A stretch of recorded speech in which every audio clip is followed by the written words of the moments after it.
더 놀라운 건 뭐였냐면은 졸업한 후에 아까 전에 말한 하나를 딱 골라놓고 어떻게 하면 더 잘 그리지만 고민했던 사람들은 반절 이상이나 미술계를 떠나버렸다는 거예요. 미술일 자체도 안 하고 있는 거야. 오늘은 하는 것이 인간이다의 이 저자가 말하는 여러 가지 좋은 것들 중에서 문제 발견력이라는 것에 대해서 좀 얘기를 해보겠습니다. 전문가라고 하면은 특정한 분야에 오랜 시간 동안 업력을 쌓아서 그 분야에 해당되는 문제에 처해 있는 사람들에게 그 문제를 해결해 줄 수 있는 그 능력을 가진 분들을 보고 전문가라고 합니다. 그러니까 전문가 하면 문제 해결력이 있는 사람이라고 이제 생각해 왔죠. 근데 다니엘 핑크는 문제 해결력보다 더 중요한 것이 문제 발견력이라고 합니다. 아마 생소한 단어일 텐데요. 여기서 재밌는 실험을 하나 해줍니다. 어떤 게 있냐면 여러분도 한번 생각해 봅시다. 여러분 혹시 지금 이 영상을 보고 계신 분들 노후를 대비해서 저축을 한 얼마나 하고 계십니까? 미국의 4분의 3에 해당되는 사람들이 3만 달러, 즉 이제 우리나라 돈으로 치면 한 3천만 원 정도? 3천만 원 정도도 모아놓은 사람들이 거의 없다고 해요. 그러니까 사람들이 생각보다 노후 대비를 굉장히 안 하고 있죠. 근데 대부분의 사람들이 그렇게 노후 준비를 안 한다는 것을 그 정책 입안자들이 다 알고 있을 거 아니에요. 노후 준비를 너무 안 하면 국가적인 부담이 생긴다는 걸 잘 알고 있습니다. 그래서 굉장히 많은 어떤 뭐 그 집단이나 뭐 조직이나 정부 기관 뭐 등등에서 어떻게 하면 사람들에게 노후 대비를 좀 더 시킬 수 있을까 하고 참 많은 연구를 했다고 해요. 근데 대부분의 정책들이 실패를 한 거죠. 이제 그래서 이 부분에 해당되는 한 실험을 소개를 해드리도록 하겠습니다. 뉴욕 대학교의 사회 심리학자인 할 허시필드라는 사람이 이 허시필드와 연구팀은 한 실험 집단들을 놓아놓고 두 부류로 나눠가지고 이제 실험을 합니다. 헤드셋을 끼워요. 헤드셋을 끼워가지고 이렇게 설명했어요. 사전에 이제 뭔가 실험을 하기 전에 오늘 실험은 당신들이 돈을 받으면 이 돈을 어떻게 쓸 것인지에 대해서만 간단하게 설문조사만 하면 됩니다. 라고 말을 해놓고는 사실은 그 질문 전에 있는 이 헤드셋에 실험의 주 목적이 담겨 있었어요. 첫 번째 집단한테는 이 헤드셋에 고글이죠, 고글. 고글을 통해서 누구를 보게 했냐면 지금의 내 모습을 표현한 아바타를 보게 했습니다. 그리고 한쪽 집단에는 지금의 내가 70살이 되었을 때의 모습을 아바타로 표현을 했어요. 그러니까 노인이 된 내 모습인 거죠. 그렇게 해서 너무 신기한 장면이니까 한번 체험해보세요 이렇게 한 거예요, 그냥. 그래놓고 이제 실제 그 내 모습하고 대화를 막 하니까 신기하잖아요. 지금의 내 모습하고 대화한 집단 한 15분 동안, 그리고 70살이 된 그 노인과 대화를 한 집단 반반 있었는데, 그리고 이제 테스트를 합니다. 무슨 테스트를 하냐면 당신이 만약에 방금 예기치 않게 $1,000가 생겼다고 해보자. 그랬을 때 너는 이 돈을 어떻게 쓰겠느냐, 이게 질문이었어요. 첫 번째는 특별한 사람에게 멋진 선물을 하는 데 쓴다. $1,000가 생겼을 때. 그 다음에 두 번째는 노후 대비용 계좌에다가 저축한다. 세 번째가 즐겁고 떠들썩한 행사를 계획한다. 그리고 네 번째 그냥 현금 계좌에 넣어둔다. 근데 여기서 중요한 게 아까 노후 대비에 대한 얘기였잖아요. 2번이 지금 노후 대비용 계좌에 저축한다는 거잖아요. 여기에 얼마나 많은 저축을 하느냐가 되게 이제 중요한 관심사였는데, 평균적으로요, 지금의 자신의 모습과 대화를 한 사람들은 평균적으로 $80밖에 안 넣었대요. $1,000 중에 $80밖에. 근데 한편 미래의 자기의 모습, 노인이 된 자기의 모습과 대화를 한 사람들은 그 2배 이상인 $172를 배분했다고 합니다. 그러니까 노인이 된 내 모습하고 대화를 한 사람들이 훨씬 더 많이 했죠. 2배 이상. 이제 이 연구를 통해서 사실 느낄 수 있는 건 뭐냐면 그 정책 입안자들에게 되게 큰 의미를 주는, 인사이트를 주는 실험이었는데요. 흔히 말할 때 우리가 그냥 노후를 잘 안 하는 이유는 너무 현재가 중요한 사람들이기 때문에 그렇다 막 이러면서 이제 지금 인간의 특성에다가 빗대어가지고 이거 너무 안 하는데 이거 어떻게 하면 하게 하지? 뭐 이렇게 이제 고민을 하는데, 사실은 문제의 핵심이 뭐였냐면 좀 더 정밀하게 조사를 해보니까 사람들은요, 미래 자신을 생각할 때 활성화되는 그 뇌의 부분이 마치 남을 생각할 때 활성화되는 부분하고 똑같은 부분이 활성화된다는 거예요. 그러니까 미래 자신을 생각한다는 건 그냥 마치 지금 나랑 상관없는 남을 생각하는 거랑 똑같다는 거죠. 자기를 위해서 해야 되는데 그게 잘 안 되는 거예요. 근데 아까 전에 그 고글을 놓고 실험한 것을 통해서 알 수 있는 건 내가 너무 남이라고 생각했던, 그러니까 남을 생각할 때 활성화되는 그 부위를 좀 더 직접적으로 좀 피부로 느끼게 해준 장치일 뿐인 거죠.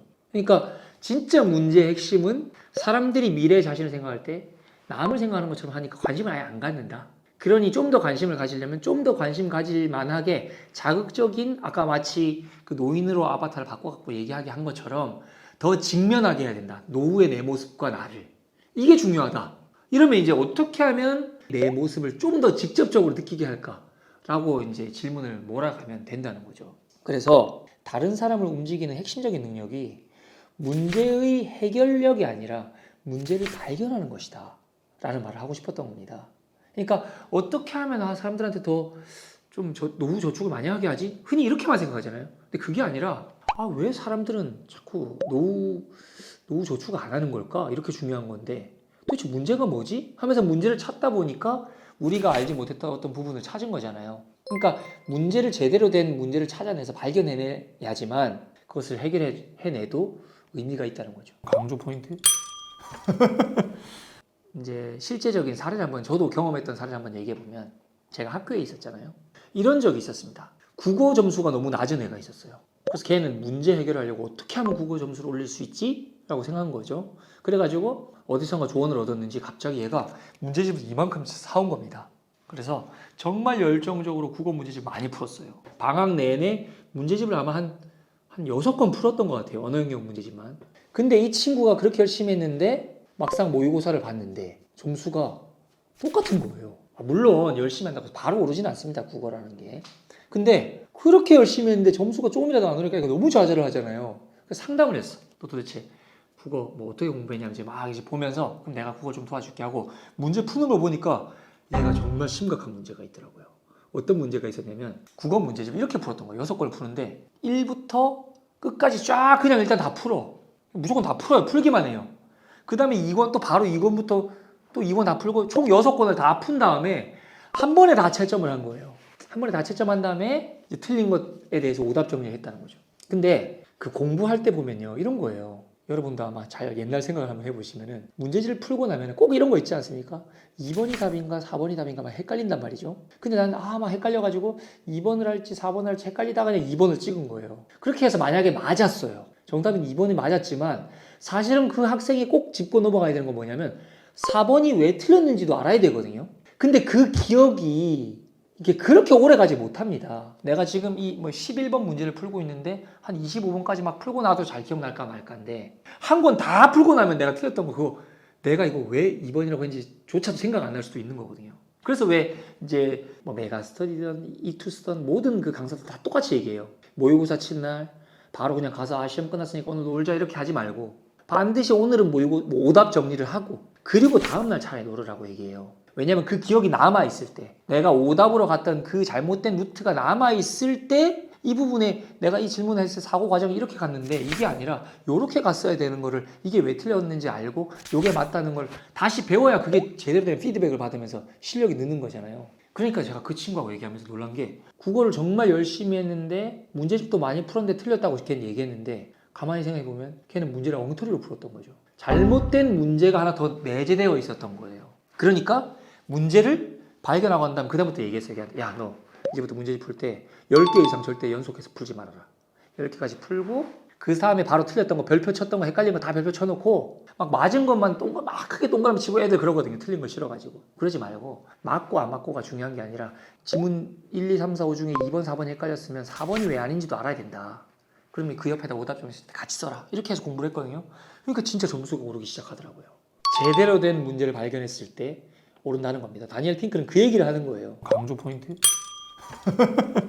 그러면서 이 사람이 또 하나 이제 재밌는 실험을 하나 해줍니다. 칙센트 미하이라고 몰입의 저자 시카고 대학의 칙센트 미하이 교수와 한 명 더 제이콥 게첼스라고 하는 교수님이 둘이서 창의성이라고 하는 다소 모호한 주제를 이제 연구한 내용이 나옵니다. 1964년에 이제 시행한 실험인데요. 미술 전공생 4학년 학생들을 한 30여 명 모았습니다. 그리고 큰 탁자가 놓여 있는 그 작업실로 이제 학생들을 모아놓고 대회를 열었어요. 우리 졸업 심사를 앞두고 있으니까 졸업 전에 조그마한 대회를 하자 이러면서 이제 막 정무라 그리기 대회를 막 했어요. 근데 보니까 크게 두 부류로 나뉘더래요.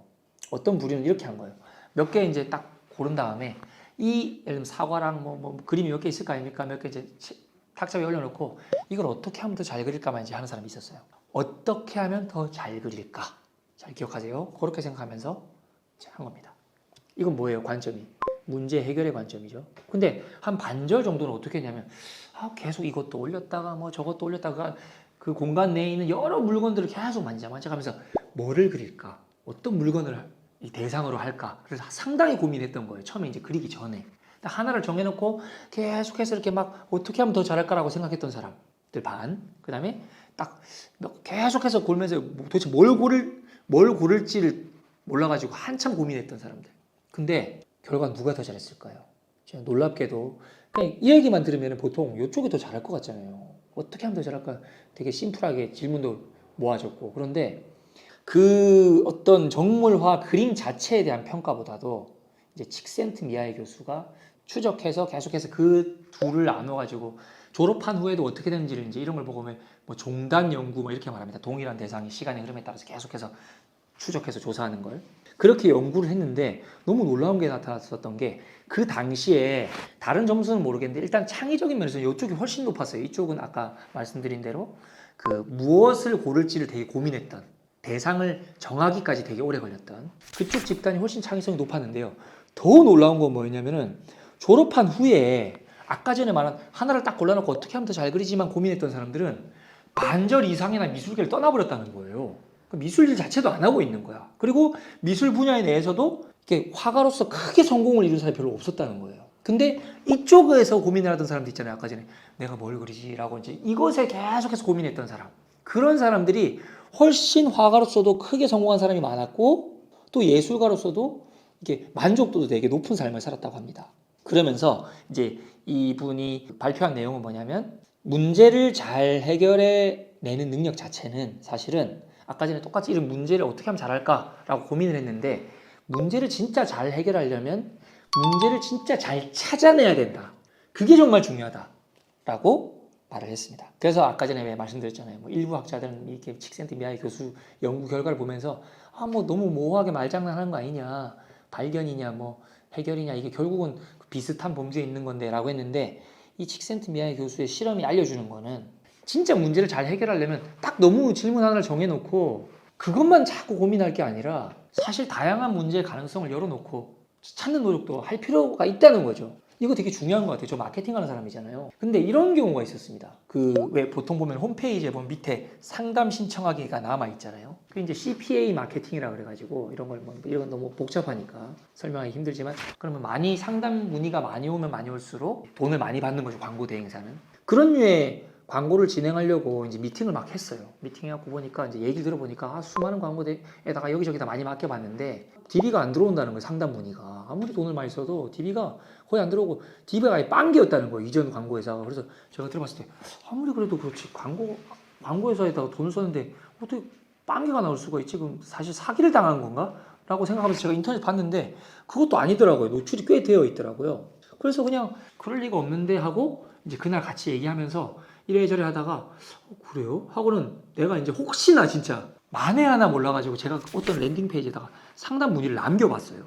상담 문의를 남겼더니 그럼 상담 문의가 남겨지면 그 상담 DB가 우리가 관리하고 있는 어떤 그 뭐 내부 관리 솔루션에 들어가야 되잖아요. 근데 그게 안 나오는 거예요. 그러니까 광고는 실컷 돈을 썼는데 여기다 DB를 남겼는데 DB 자체가 그냥 새고 있는 거야. 사장님 이거 DB가 안 들어가는데요? 이랬더니 예? 이러길래 그럴 리가 없는데요? 이렇게 말하시는 거예요. 왜냐면 너무 이쪽 개발해 준 곳에서 그럴 리가 없다고 믿었으니까. 근데 알고 보니 히스토리를 들어보니까 옛날에 잘 들어가고 있었는데 뭐 홈페이지를 업데이트하면서 그 부분에 뭐가 깨졌는지 DB가 누락되기 시작했던 거예요.